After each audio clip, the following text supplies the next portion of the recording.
La palabra del Señor en Lucas 24:36. Mientras ellos aún hablaban estas cosas, Jesús se puso en medio de ellos y les dijo: paz a vosotros. Amén. Gracias, Señor, por tu palabra que es bendita, Señor, por el sacrificio de tu Hijo Jesucristo en la cruz, por su resurrección que hoy celebramos, Padre.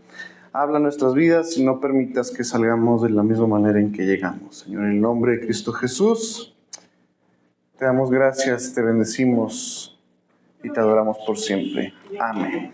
Siéntese, amén. Fíjese que el relato de la resurrección de Cristo es enorme, en el sentido de hay varias perspectivas, hay varias cosas que suceden prácticamente al mismo tiempo. No sé si usted lo ha leído. Al mismo tiempo, o en el mismo día, que María, la madre de Jesús, y María Magdalena van al sepulcro. Bueno, en ese mismo día Jesús se aparece a 2 discípulos de él que van camino a Emaús. En el mismo día Jesús se le aparece a los otros discípulos que andan pescando, se le aparece a otros discípulos que están en la casa, y el apóstol Pablo, si no me equivoco, dice que se le apareció en ese día a más de 500 personas a la vez. Entonces pasan muchas cosas al mismo tiempo, y sin embargo hay palabras o hay frases del Señor Jesucristo que quedan en este relato, como la que leímos, que es muy interesante para resaltar. Y de eso me gustaría hablarles en esta mañana. Las palabras que dijo Jesús, no en la cruz, sino después de la resurrección. Amén. Y en primera instancia, bueno, una de las frases que encontramos es esta: paz a vosotros. De pronto vemos a los discípulos de Jesús llenos de sentimientos muy humanos y sentimientos que cada uno de nosotros ha experimentado alguna ocasión. Nos encontramos a los discípulos sintiendo miedo, sintiendo tristeza, sintiendo cansancio, sintiendo decepción, porque de una u otra manera parece que Cristo los decepcionó y no iba a resucitar. Parece que Dios no estaba trabajando como había dicho que iba a ser. Impera en ellos un sentimiento de derrota, no solo por el hecho de haber perdido a su maestro, sino porque ellos de verdad habían creído que Jesús era el Mesías, pero no estaban viendo la respuesta que estaba esperando. Y de la misma manera nosotros muchas veces tenemos ese sentimiento de derrota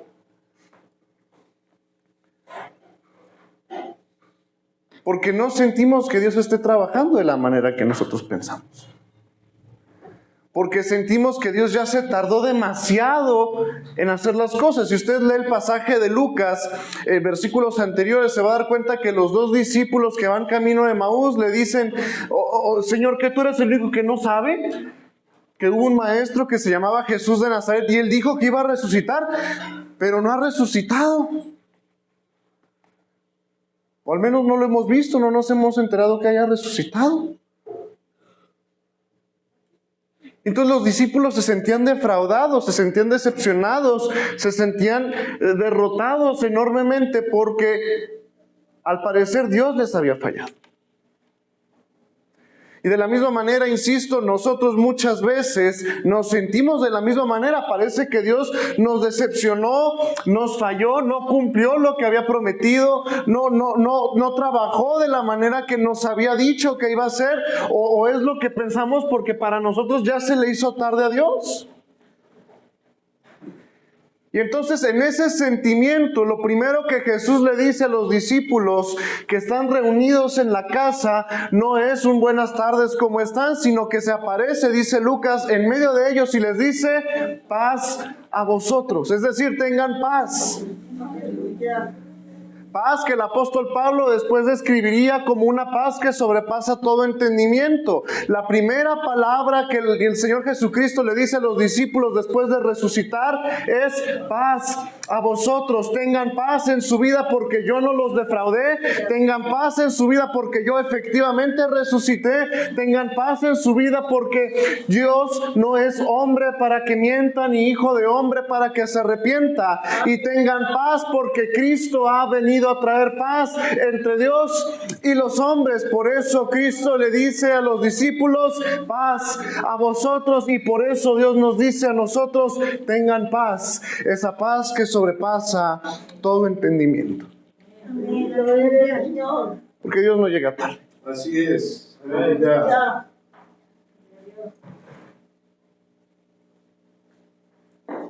Dios no ha perdido el control del mundo. Cuando el Señor Jesucristo les está diciendo paz a vosotros, les está diciendo: yo sigo teniendo las cosas en calma. Yo sigo teniendo las cosas en control.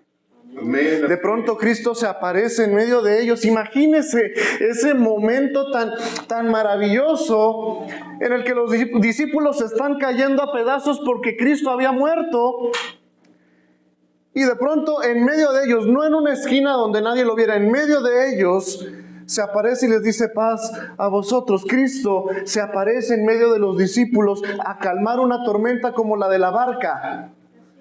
Pero ya no era una tormenta de agua, una tormenta física, era una tormenta mental y emocional. Porque Cristo es experto, hermano, es experto en calmar tormentas. Por eso le dice a los discípulos: tengan paz.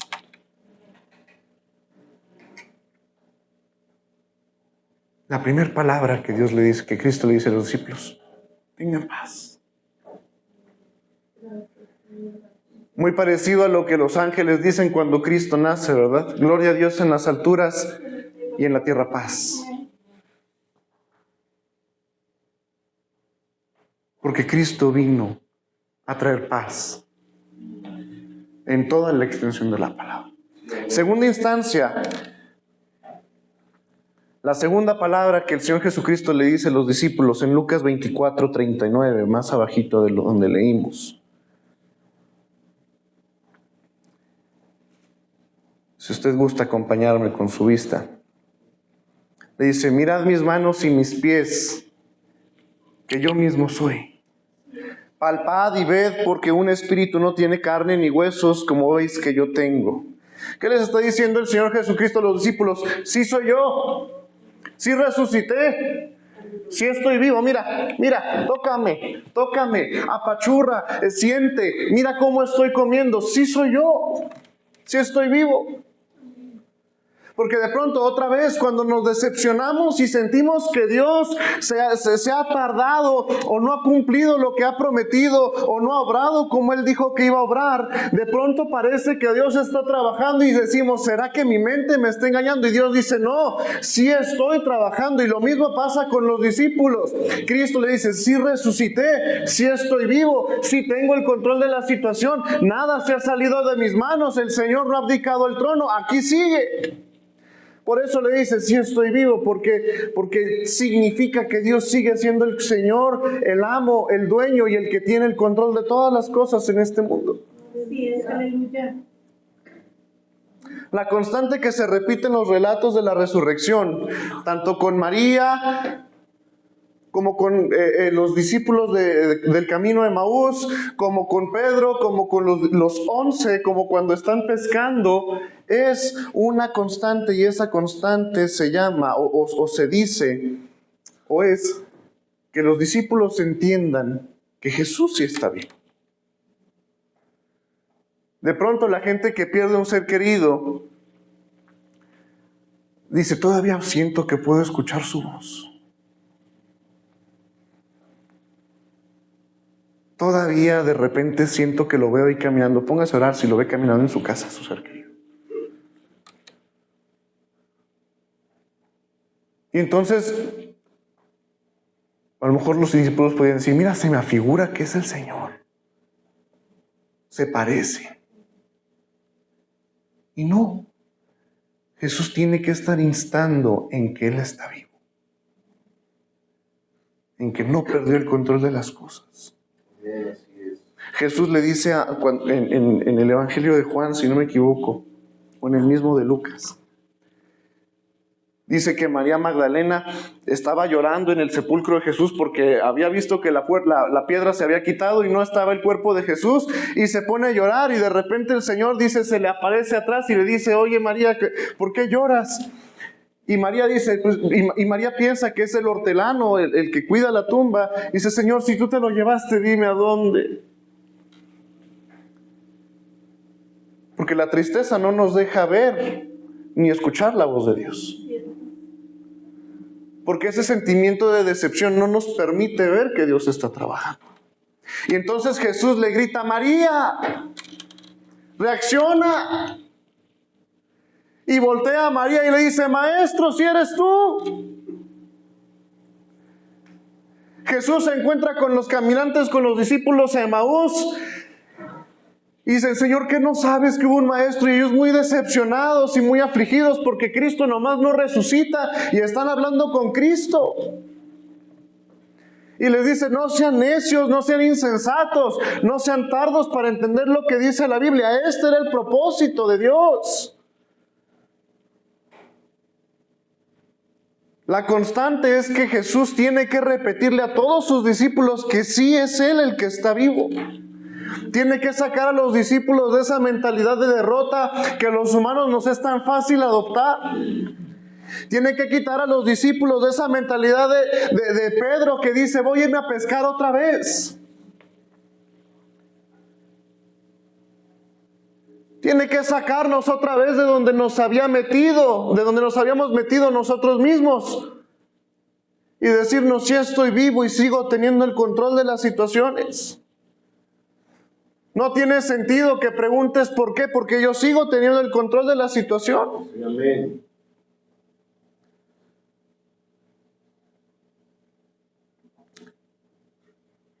Aunque nosotros no lo podemos ver, Cristo ya resucitó. De pronto, cuando estamos decepcionados, sentimos que Cristo sigue en la tumba. Y vamos a la tumba y lo buscamos a ver si a lo mejor y nosotros nos equivocamos y pensamos que había resucitado, pero cada vez que nosotros vamos a la tumba, la vamos a encontrar vacía porque Cristo resucitó, y todas las consecuencias y todas las implicaciones que tienen, es decir, Cristo resucitó, tenemos esperanza eterna, tenemos vida eterna, tenemos paz, tenemos tranquilidad y tenemos la certeza de que al final de nuestra vida nosotros ganamos porque Cristo sigue en el trono. Sí, amén. Y en tercera instancia,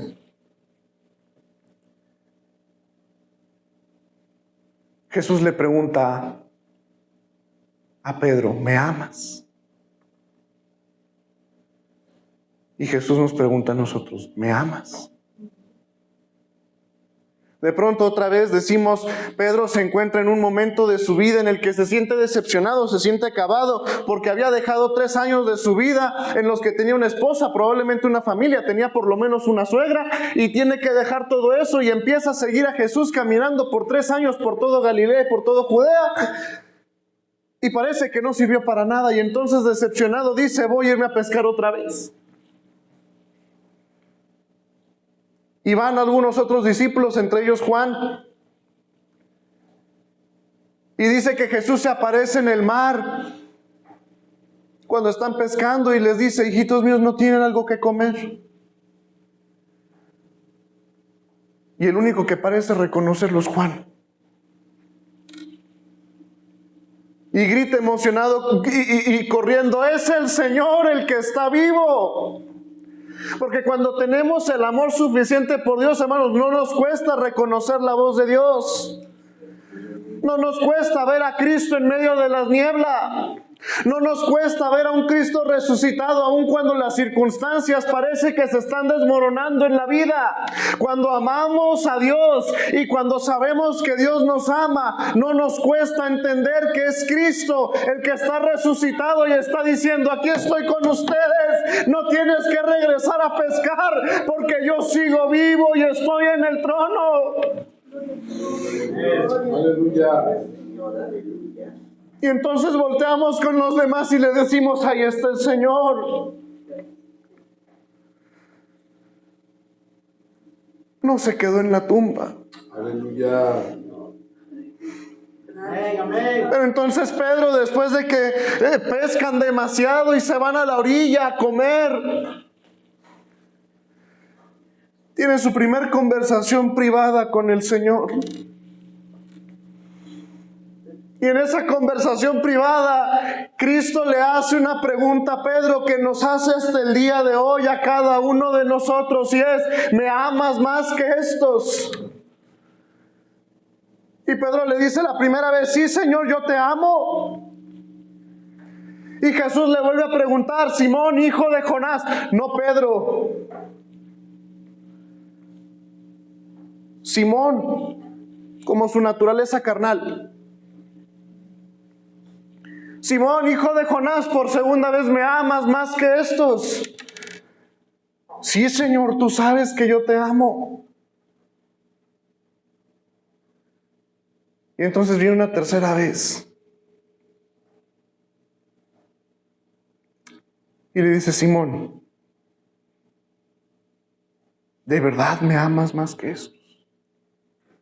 Y entonces vemos a un Pedro que no está cargando con una serie de victorias impresionantes como otros personajes de la Biblia, sino que vemos a un Pedro que está cargando con lo que algunos de los discípulos del apóstol llaman su mayor arrepentimiento,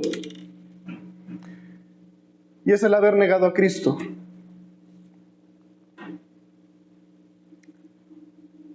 Y la tercera ocasión, Pedro, muy triste, yo me imagino casi llorando, le dice: Señor, tú sabes todas las cosas. Yo no te puedo engañar. Tú sabes que yo te amo. Y Jesús, como en las veces anteriores, les dice: apacienta mis ovejas. ¿Qué quiere decir el apacienta mis ovejas? Quiere decir que Dios, o que Cristo, le había entregado un propósito muy particular a Pedro en la iglesia de Jerusalén. Y Jesús le está diciendo: haz mi voluntad. Cumple con la misión que yo te di, sin importar las consecuencias. Y según la tradición cristiana, Pedro cumplió con el propósito de Dios hasta las últimas consecuencias. Y según Clemente, un discípulo del apóstol Pedro, cada vez que el apóstol Pedro escuchaba a un gallo cantar, se arrodillaba, lloraba y pedía perdón por haber negado a Cristo. Mire, nosotros, usted y yo, podemos pecar como Pedro, podemos negar a Cristo. La pregunta sería si nos podemos arrepentir como Pedro y si podemos decirle al Señor que lo amamos más que todas las cosas. Porque la pregunta que Cristo le hizo a Pedro nos la hace a nosotros el día de hoy. No me importa lo que hiciste antes, dice Cristo, me importa que me digas ahorita si tú me amas y que cumplas con mi voluntad. El pasado, hermano, ya lo sepultó Cristo en la mar. Dice aquel bello coro: mis pecados son borrados ya. Mi Jesús los sepultó en la más profunda mar. Y entonces lo demás es irrelevante. Lo que importa es decirle al Señor: Señor, tú sabes que yo te amo.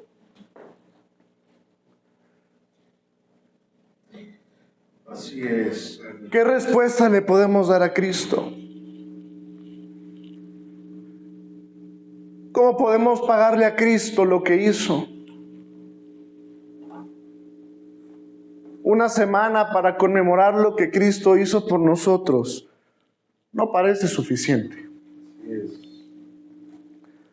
Una vida entera para recordar lo que Cristo hizo por nosotros no parece suficiente. Pero Cristo no pide fechas especiales. Cristo pide que hagamos su voluntad. Cristo no pide que nosotros nos flagelemos y vayamos caminando de rodillas por toda la avenida principal. Eso lo pedían los dioses paganos. Dios no está pidiendo que nosotros hagamos 30,000 bailes para demostrarle que estamos agradecidos. Dios sigue pidiendo lo mismo: haz mi voluntad. Así es. Fíjese que esta mañana, la costumbre, hemos visto tres aspectos o tres frases que Jesús dice a sus discípulos. La primera, paz a vosotros. Tengan paz. La segunda, si resucité, si estoy vivo. Y la tercera, ¿me amas? Haz mi voluntad. Digo, el relato de la resurrección de Cristo es muy grande. Y hay demasiado que el Señor quiere decirnos en la resurrección.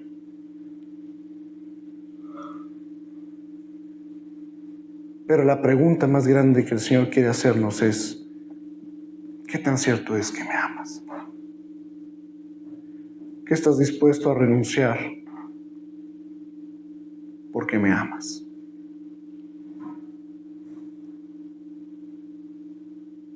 Cristo renunció a su vida. ¿A qué estamos dispuestos a renunciar nosotros? Por el simple hecho de decirle, Señor, tú sabes todas las cosas. Tú sabes que yo te amo. Póngase de pie. Le invito a venir al altar.